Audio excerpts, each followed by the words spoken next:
Thank you so much, Cassie. It's really a joy and a thrill to be with all of you today.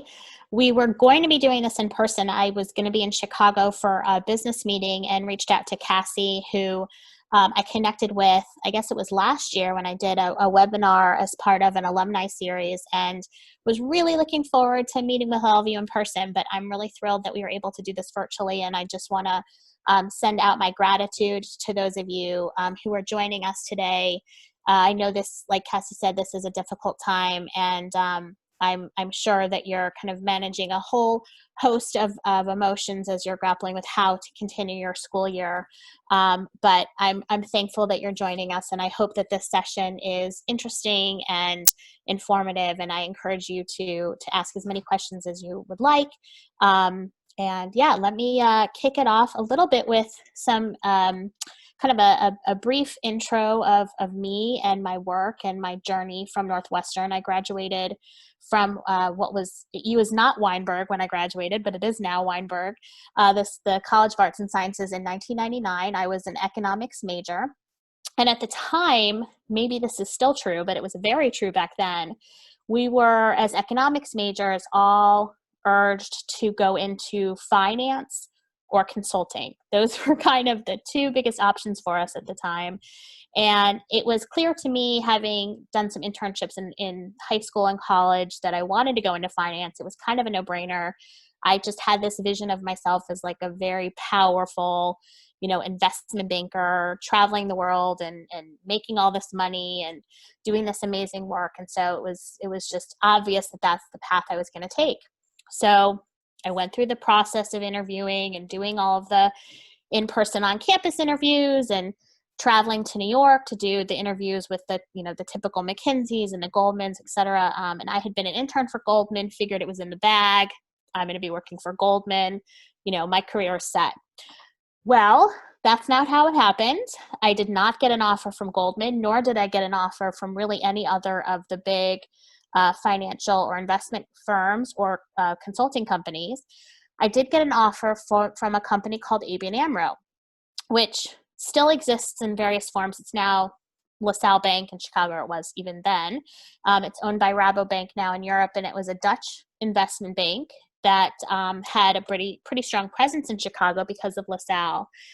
And while I thought I was going to maybe move to New York or California, I ended up staying in Chicago and got transferred to London to work in the London office in 2000, right before 2001. So it was summer before 2001.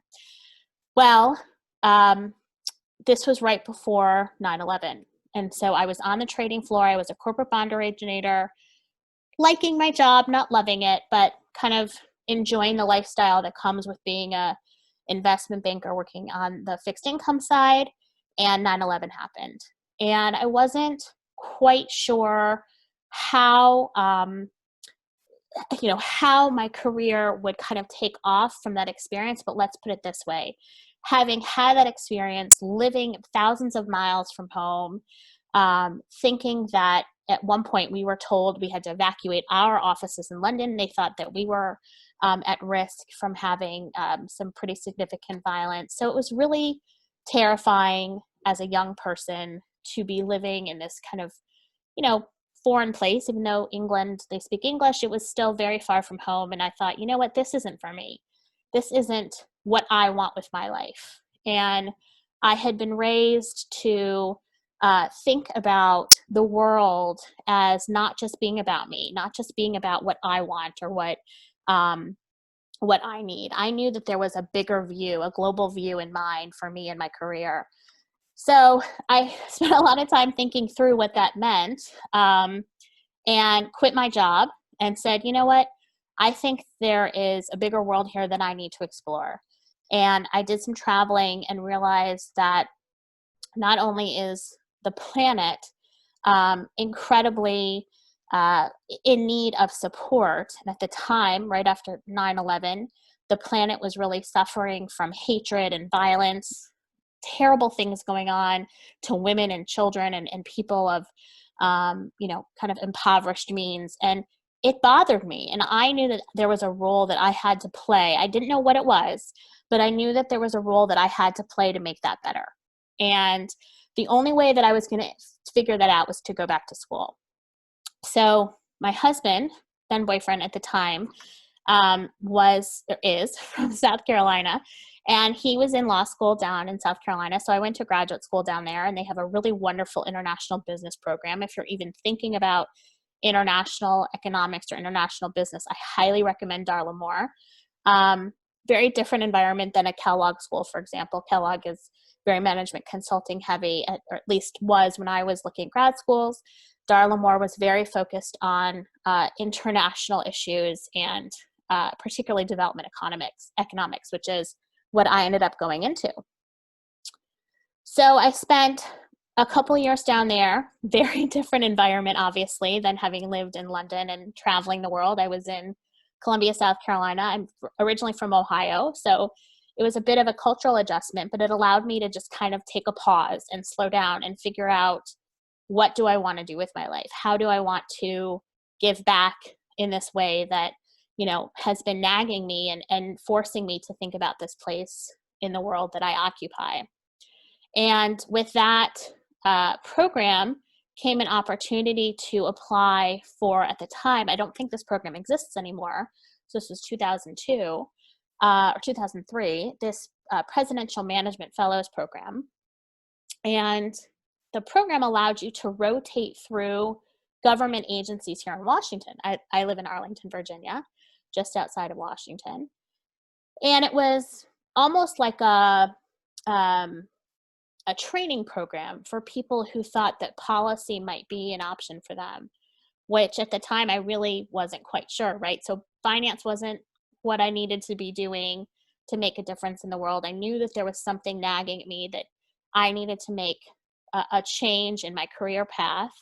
Maybe policy was the approach that I needed to take. Maybe I needed to get involved in lawmaking of some kind. So I moved here with my husband, and I got a job eventually. It took me a really long time to figure out how to get into government, shockingly. It's not easy to get a job here in Washington in international development or policy. So I ended up getting a job working on international trade, and was assigned, so this again was 2000, this was now 2004. Environmental sustainability did not exist in 2004. People were talking about environmental restrictions, so chemical restrictions and a little bit on recycling and waste issues, but sustainability as we understand it today, and like circular economy issues and sustainable sourcing and end of life issues, I mean, this was just not kind of on the radar of anyone working in sustainability at the time. So I was working on international trade, and as the new person and the youngest person in my division, I was given a portfolio around environmental goods and services. Never really thinking that I would get involved in environmental policy. Was not something I was super interested in, certainly not in college. I never took an environmental economics class. I took a health economics class, which was terrifying. And I thought to myself, I could never get involved in health economics. So environmental economics kind of seemed like it was in that same vein. But I didn't really have much of a choice. I was the youngest person on the team, and there was this portfolio that was kind of evolving, and they handed literally one folder my boss handed to me, and she said, figure this out. So I was tasked with managing guidance to the U.S. Trade Representative on how we were going to negotiate tariffs with the World Trade Organization around environmental goods and services. And I fell in love with the topics that I was covering. So sustainable production, chemical usage, recycling, resource recovery. And I knew that this was kind of how I was going to insert myself into this space of trying to change the world. And I think you're kind of born an idealist. You don't necessarily become an idealist. And I was always one of those people that knew that if you worked hard and you gave it your best and you had a positive attitude, you would be able to kind of figure out and make a difference in some way or another. But I will say it had been really bothering me that I hadn't figured out exactly what that looked like until now. I was 27, I'd had already kind of 2.5 careers. And when I finally kind of got involved in this environmental trade work, it was like a weight had lifted off of my shoulders. Like, this is going to be it. This is how I'm going to make a difference in the world. And it was wonderful. Now, I caveat that with saying that it took me another I'm 43. So it took me another 16 years to really feel like I figured it all out. And if with that, I will say, I don't think you ever really figure it all out. There's this notion that the career path is a ladder, right? You kind of work your way up, but it's really not. It's kind of like this circuitous, crazy snake-like motion. You figure something out and then you backtrack, and then you figure out another piece of it and then you backtrack. And, that environmental goods and services portfolio was an amazing experience for me. I was in Europe negotiating with government officials on tariffs and trade issues, every 2 to 3 weeks. It was a wonderful learning experience. But after a couple of years, I started to get frustrated. We're negotiating over commas in trade language. Like, there's got to be more. So it took me another couple of job positions before I landed as a program director at an international nonprofit working on climate change. And so this was now 2009-ish. I'd had my first child. I was, again, kind of traveling all over, negotiating climate programs for companies now. So moving away from governments, working mostly with companies on their climate investments. And thinking about how some of the bigger corporations who are working in places where deforestation, for example, is really challenging, or where indigenous peoples are plagued with, being usurped from their land because a mining company wanted to invest in a new mine. These were the types of challenges that at the NGO we were kind of managing. And I again kind of had that moment of, yes, I found it. Here I am. I found that giving back, that sense of social impact that I really wanted to see. But it was a conservation NGO, and sustainability was evolving super fast. Knowing that the UN climate accords were being negotiated and I was a part of that was really fulfilling. But again, it was gnawing at me. Like, you're still not at this place where you can truly make the impact that you're dying to make.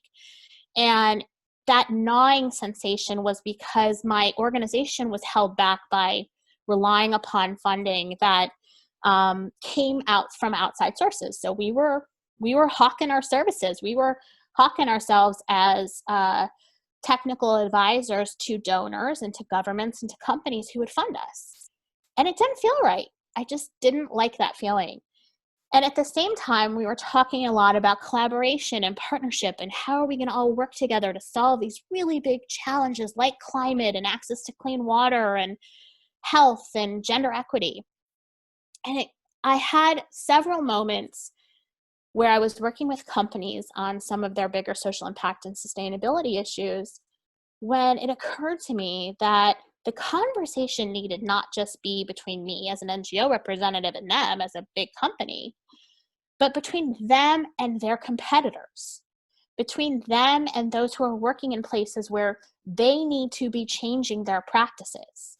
I can only inform them so much as a technical expert. They're the ones that are going to be making the decisions on the ground in places like India and China and Bangladesh and East Africa.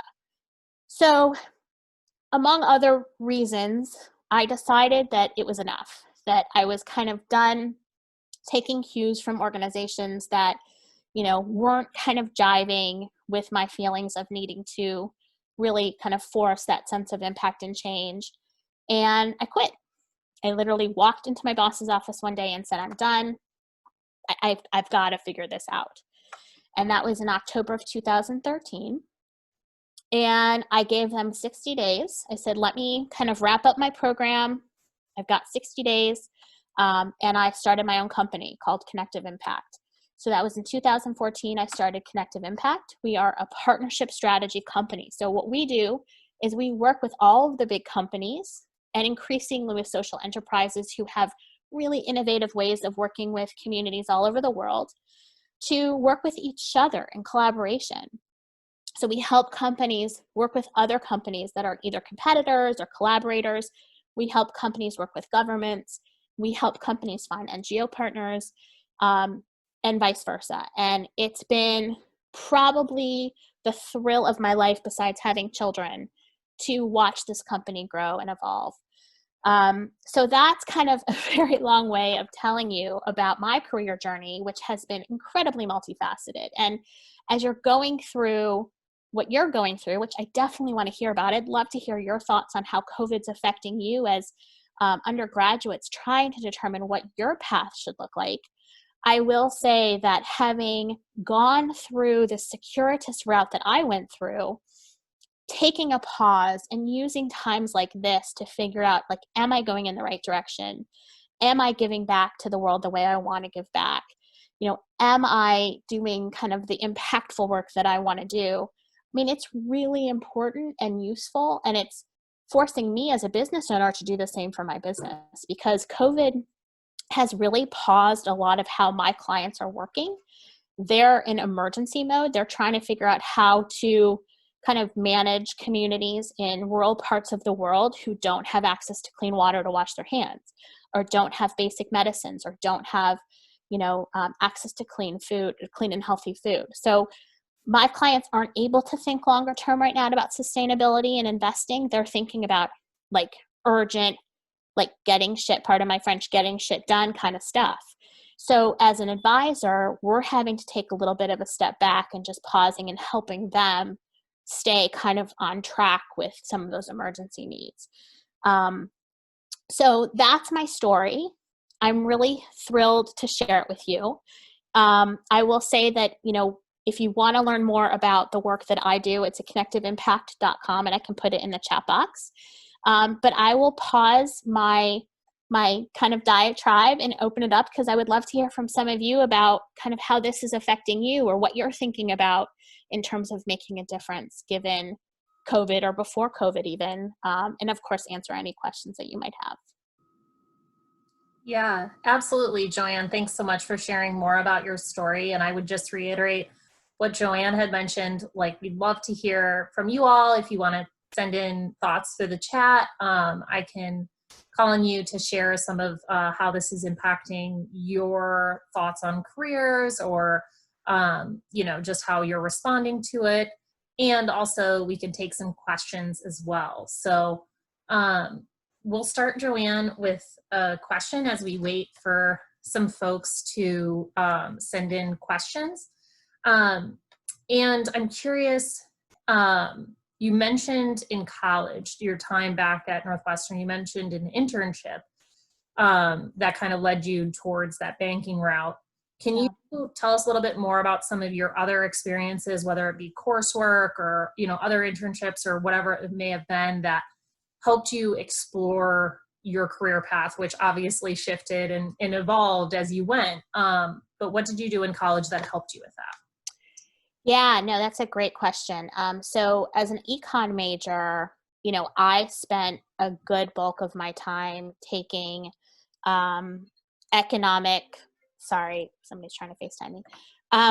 So the core economics courses, but then one of the things that I did was I tried to take as many of the, I guess, I don't know what they were called back then, like flexible courses that you could take for econ. So even though they weren't necessarily part of like my major, they were interesting sounding. So I did take a development economics class as an undergrad. That's something that piqued my interest early on. I also had taken a religion class at Northwestern, which allowed me to kind of start thinking about the world in a very different way than I ever had before. And I was an art history minor, which is like probably the most like opposite of economics you could possibly be. And that's really only because I didn't know what to minor in, and I liked art. So I thought, well, maybe I'll learn a little bit about art history and it'll give me something very different to focus on. Through that minor, I traveled to Italy and did a summer abroad program with NYU. I think it was between my sophomore and junior years, where I did it through an art history like credit program. So I got credit for it. I was gone for maybe a month or 6 weeks. And that was the first time I had really, I had left the country maybe twice before that, but I had never traveled. that was the first time that I saw that there was more to kind of my world than just Cleveland, Ohio, where I'm from, and Evanston, Illinois, where I was in school.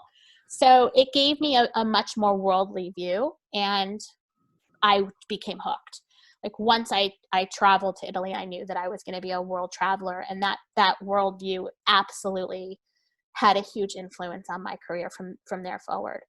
The Goldman internship that I had between my junior and senior years was actually through networking, and it was very hard to get, and it was very unglamorous. I was like filing the entire summer. But it was great to put on my resume, even though they've never offered me a job after that. You know, it was nice to be able to say I worked for Goldman. So, but that was a slog to try to get into kind of a big name internship when a lot of my friends were being flown like around the country, having these like really glamorous internships. Like that was not my experience. And it was kind of tough to be the only one who didn't have that. But I'm telling you, you don't need that, guys. Like, do what makes you happy and feel fulfilled, and don't worry about what other people are doing. Mm-hmm. Absolutely. And Joanne, you mentioned like graduating into the job market, and 9/11 happened soon after that. And I've heard some comparisons to, you know, the pandemic and how it's impacting society and the economy. And I'm curious, do you see any similarities, you know, especially knowing that these students will be graduating in the next couple of years into this economy? What are some of those similarities that you're seeing between the situations? And like, how do you think, you know, that impacted do you think it will impact other people's perspective on their career and kind of shift their mindset too? Yeah, I mean, I see a huge similarity. I mean, for one, I think what 9/11 did was it completely changed, for those of us who are young and just out of school, our sense of reality. You know, we had never had experienced anything like that. We had pretty much grown up in relative peace. We did go through the Iraq wars 1 and 2, but it was so far away. And I just remember, you know, you saw everything on TV back then. It was very different than now, where everything's on social media. You just kind of saw bits and pieces, so you didn't feel it as much. So 9/11 was the first time where like really felt like the world was tilting, and that we were a part of that. And the COVID, I mean, it's just as much a global issue. Like I always tell my kids are 9 and 10, guys, you're not the only ones not in school. Like everybody on the planet is home. And it's that sense of camaraderie in some ways, that we are all in this together, is kind of how we felt after 9/11. My sense is, however, that camaraderie that we felt after 9/11 was more short-lived than what you might feel with COVID, because that quickly then went into attack mode. Like, how are we going to get back at the bad guys for this? Whereas with COVID, despite, you know, some of the political challenges that we're grappling with currently, there is this sense of global unity. And my hope is that it'll encourage your generation to think about the role that you play within that, and how you can contribute to that sense of global unity, and like how can we all play a part in kind of joining forces to bring the planet back together. And the UN has been using this hashtag, Build Back Better. And you've probably seen it in other uses, but it's like, how do we build infrastructure, both physical and metaphysical, that is better than what we've had? How do we build a green economy? How do we ensure that there is social justice? And some of the things that people have been fighting for decades, they are going to matter a lot more now, when equality and equity and, you know, a clean planet and clean water and access to food are impacting everybody, no matter how much money you make or where you live in the world. So I think this is a wonderful opportunity for people of your generation to put yourself in that paradigm and figure out, you know, what role you can play to make all of that happen. Mm-hmm. Yeah, that's great. Great point. And oh, great. It looks like we have someone raise their hand. Alec, do you want to turn on your audio and ask a question? Cannot hear you yet.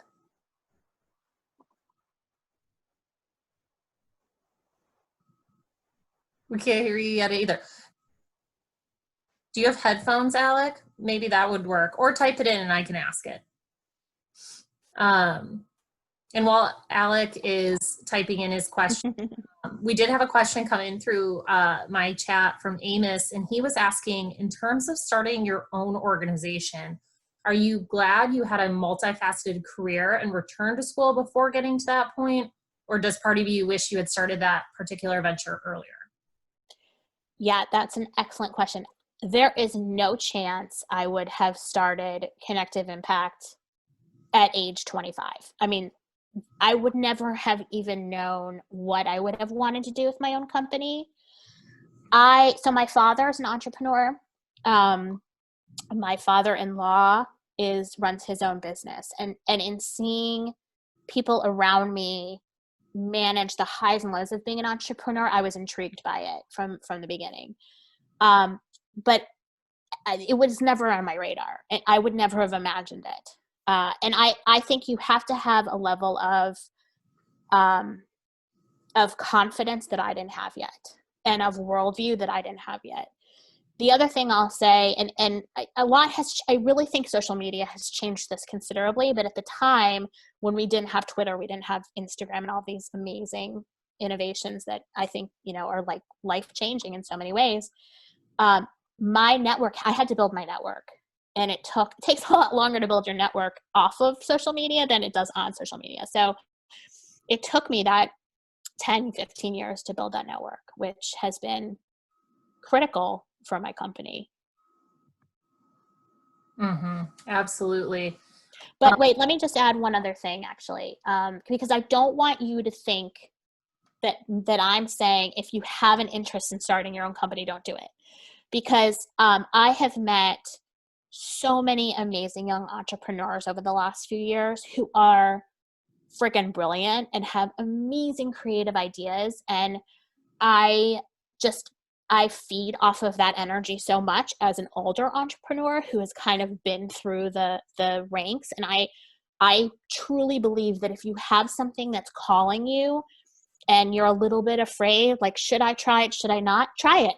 Just do it. And one thing I've learned over time is if you make a mistake in something that you choose to do for your career and it's not the right thing, so what? Like, go back and try a different thing. It's, in my mind, I just had this vision of what I thought I was going to be for my entire life.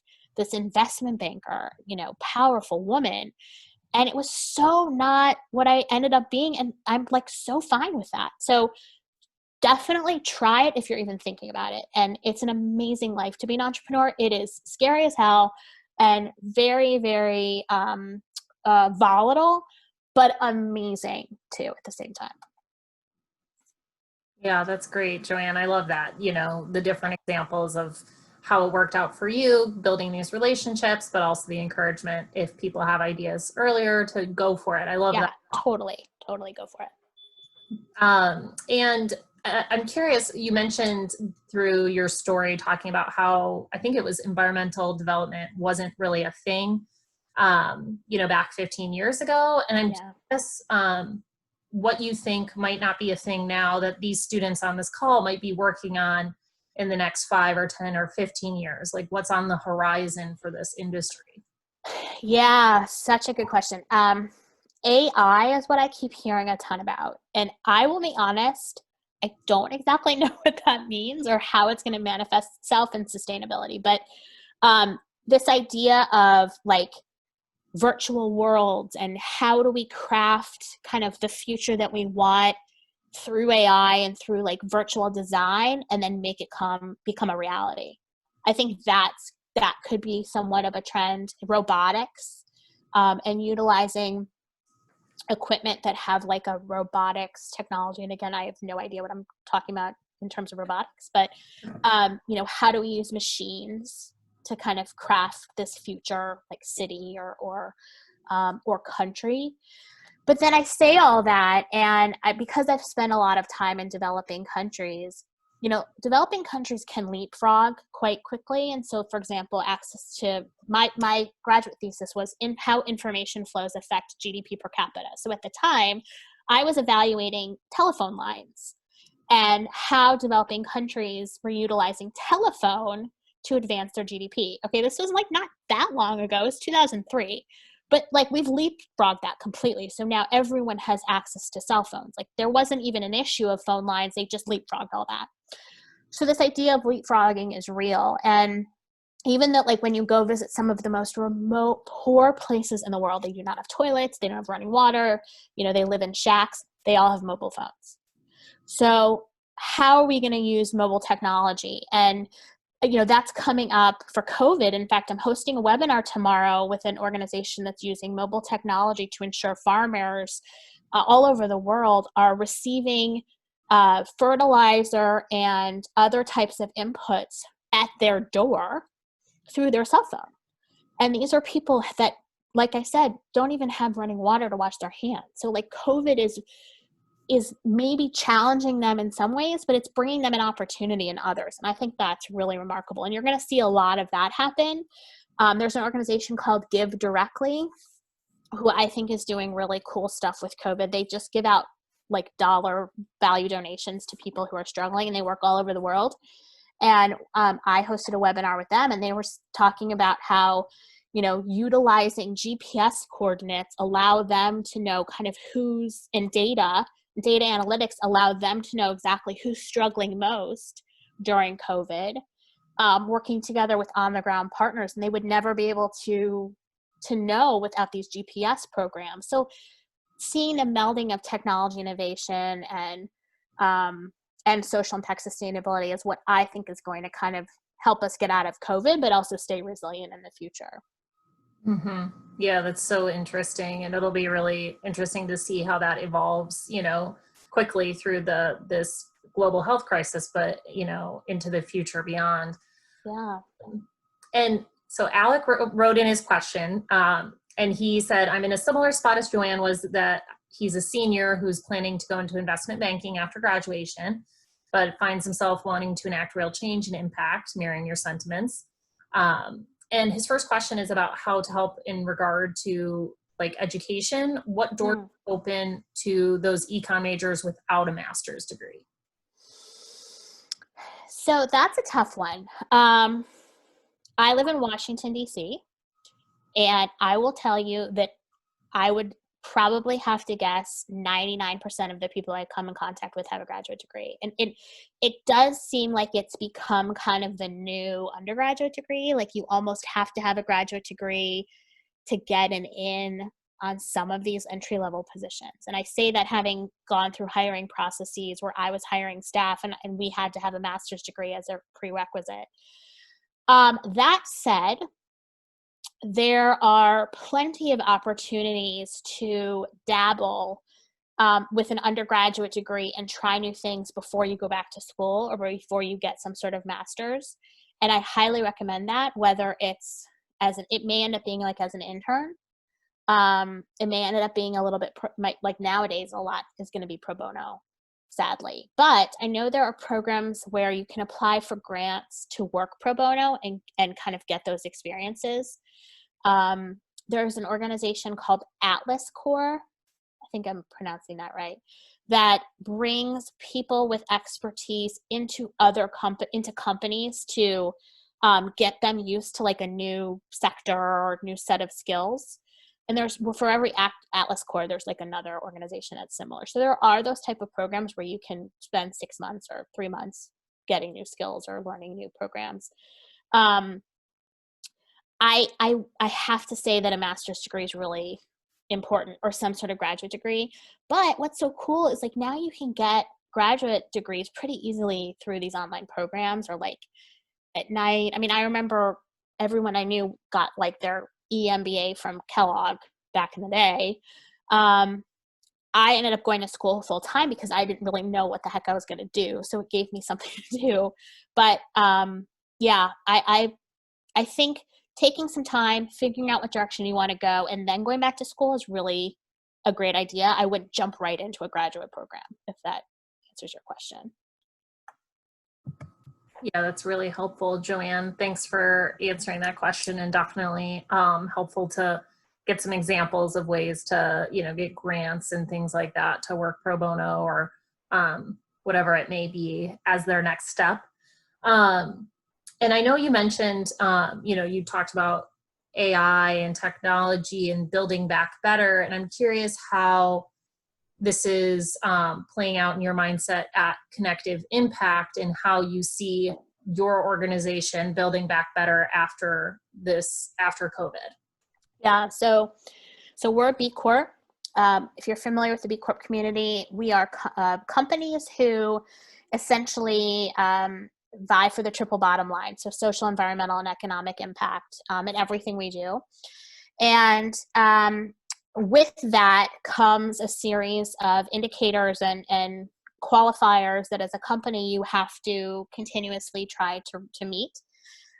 It just so happens that this year is our year to kind of re-up our B Corp certification. And I'm super glad that it's happening at the same time as COVID, because I think we actually have a fair amount of work we need to do to measure the impact that we're making. And because we're an advisory company and we don't do the actual work on the ground, we're not the ones providing the technical assistance to farmers or working with apparel factory workers on the gender training. We're the ones that make sure they're getting that through partnerships.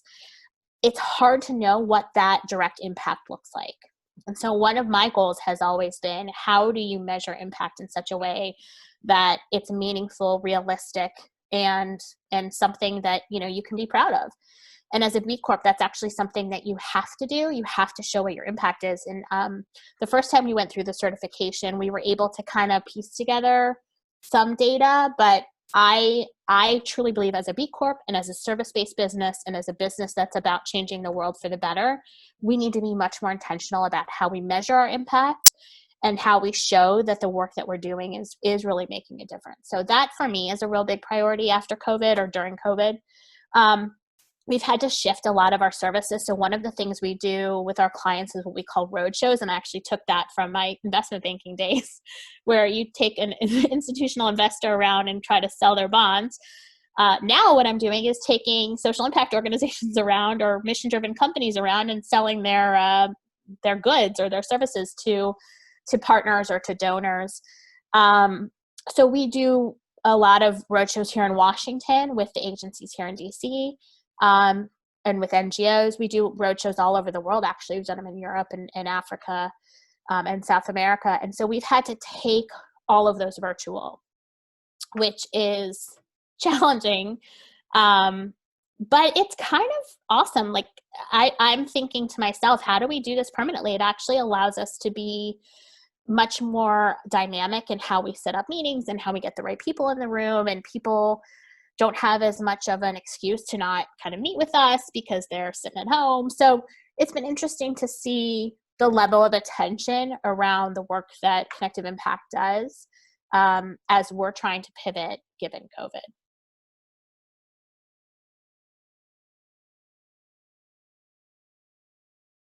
Oh, I think you're muted, Cassie.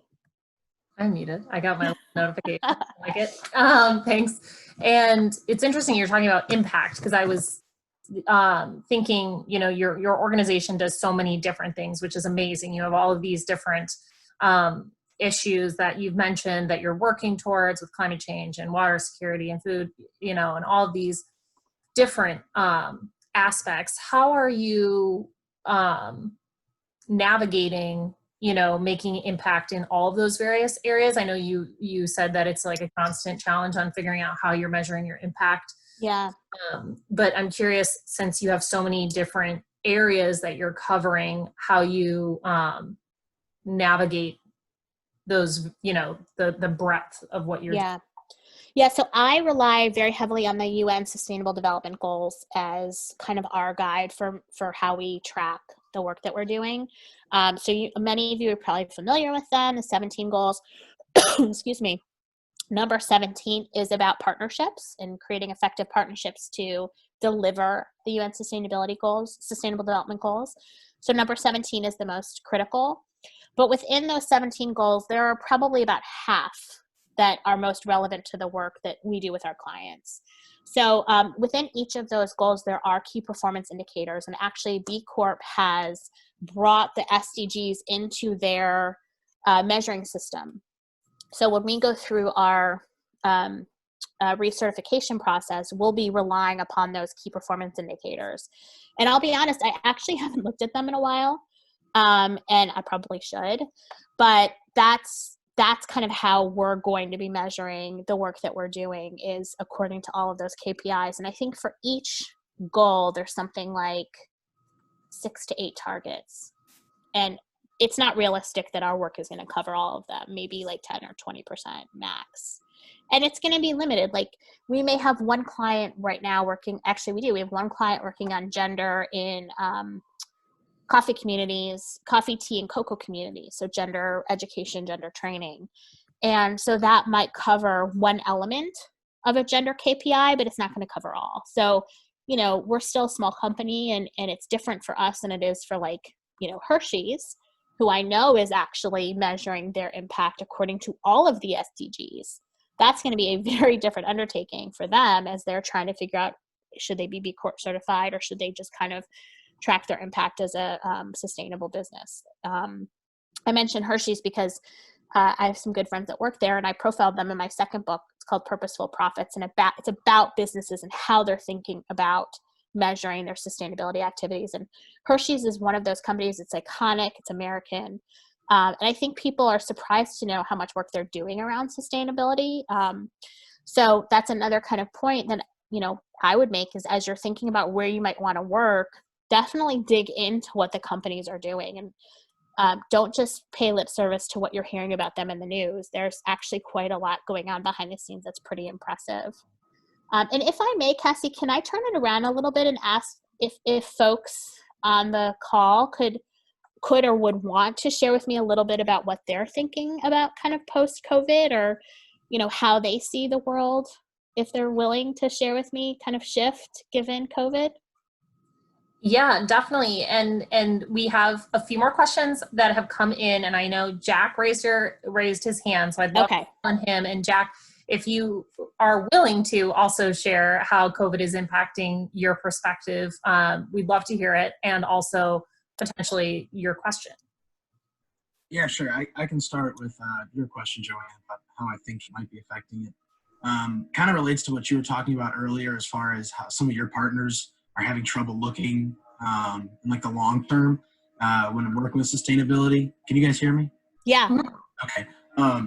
So I was just, one thing that I've seen is like kind of how can groups that are advocating for sustainability or just for social change, how can they make sustainability or any advancements in decarbonization, whatever it is you're working at, how can they make that part of the solution as we recover from this? Because I think the more we can build that into however we think we're going to come out of this, like the more we need to be like aggressive now, because this is like as you said, it's kind of like a big tilt in society.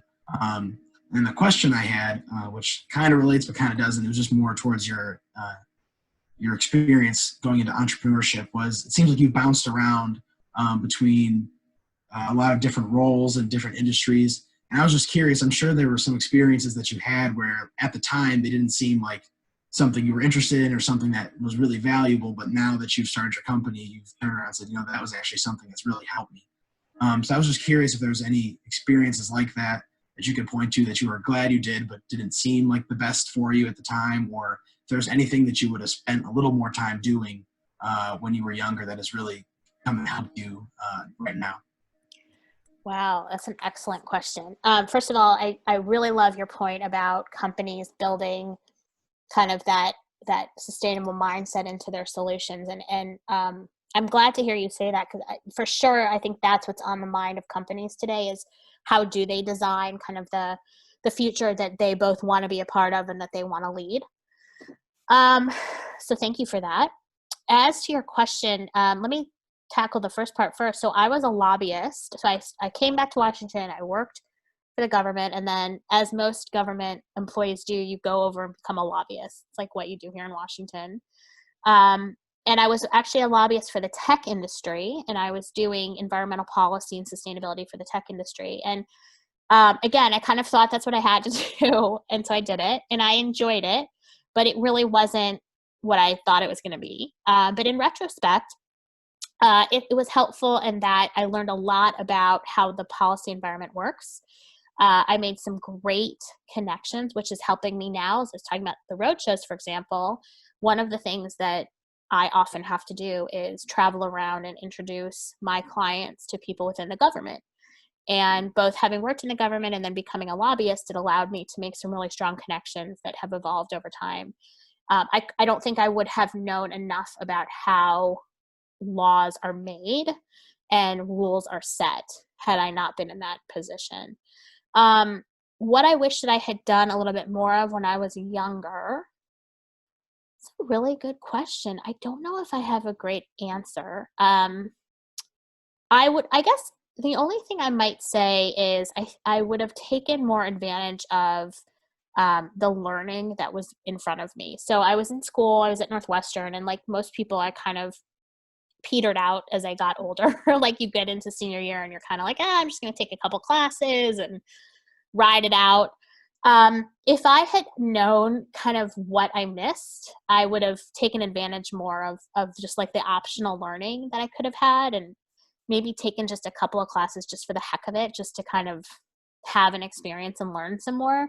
I say that having also gone through grad school, and grad school was not as challenging as I wanted it to be. And so I think I still feel that urge of like missing the academic environment. I'm not going back to school ever again, but you're in an amazing school, and the professors are so reputable and world renowned, and you've got some amazing resources. And so I would just say, don't kind of peter out senior year and say, I'm just going to like party every day and chill out. Like take advantage of it if you can. I mean, you got to party a little, I get it, trust me, but maybe balance both. Yeah, that's great, Joanne. Thank you. And another question came in from Gabby asking, do you think that the immediacy of COVID will force environmental sustainability concerns or policy developments to the back burner, or to become a last priority for corporations and businesses? No.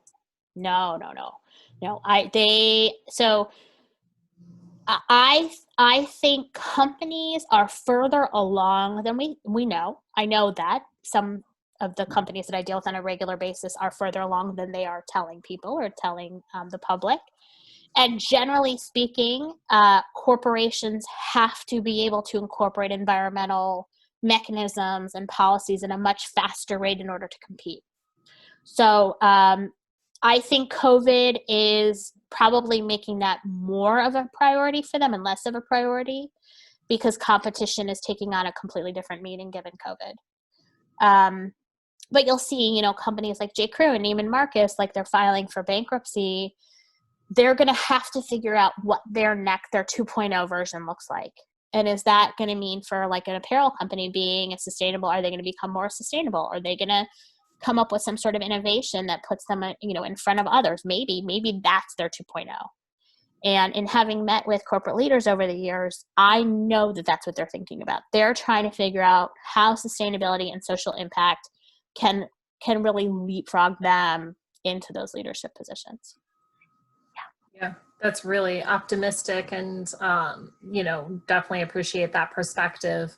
And Joanne, we're approaching the hour, which it's been great hearing, you answer so many great questions from these students.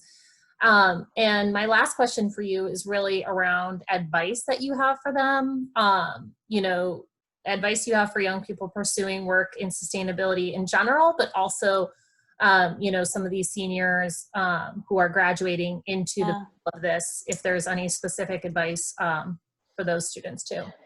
Yeah, I mean, it's such a different time than when I graduated. So I keep talking about social media, and maybe it sounds like, a grandma preaching to grandkids about like, get off the computer. But I actually believe that social media is your ticket. So, the more you can read, the more you can engage, the more that you learn through these virtual networks that we are now dependent upon for the next few months / years, we just don't know, you will have an opportunity to put yourself in a position to be seen and heard in a different way. And as a business owner, that's something that I'm kind of grappling with too, is, you know, how do I put out blogs at a faster rate, and how do I get my webinars out at a faster rate? And as a person looking for a position or looking for your place, you know, on this planet to make a difference, you want to be seen and heard in a way that's constructive. So I would say just engage. You know, don't be controversial if you want to. Don't hold back. Ask really good questions. Read a lot of books, and you know, you'll figure it out in a way that you probably would never have guessed. And if you listen to your gut, and if your gut's telling you to go one direction, but your parents are telling you to go in a different direction, dude, follow your gut. Like, you know, do what's right for you, and lead with that passion and heart. And that is never going to set you wrong. That's one thing that I have always done, and it has served me well, despite how challenging it may be while you're doing it. But I wish you the best. And, you know, you're always welcome to, Cassie, I can put my email or my website or whatever you want in the chat, or if you want to send it out. But you're welcome to email me anytime if you've got questions, or, you know, want to know about my honest opinion about a company. I will tell you my honest opinion if you don't want to hear about it. So feel free anytime. I'll put it in the chat, and you can always reach out. Awesome, Joanne. And I'll definitely send that out to everybody in an email. In follow-up from the conversation. We really appreciate you spending the time with us today. It's been really great chatting with you. And of course, thank you again to all our students for joining the conversation. We hope that you all have a great rest of your day. Thanks again. Thank you. So nice to meet you all. Thank you, Cassie and Joanne. Bye. Thank you. Bye. Thanks. Thanks, guys. Thanks, Cassie.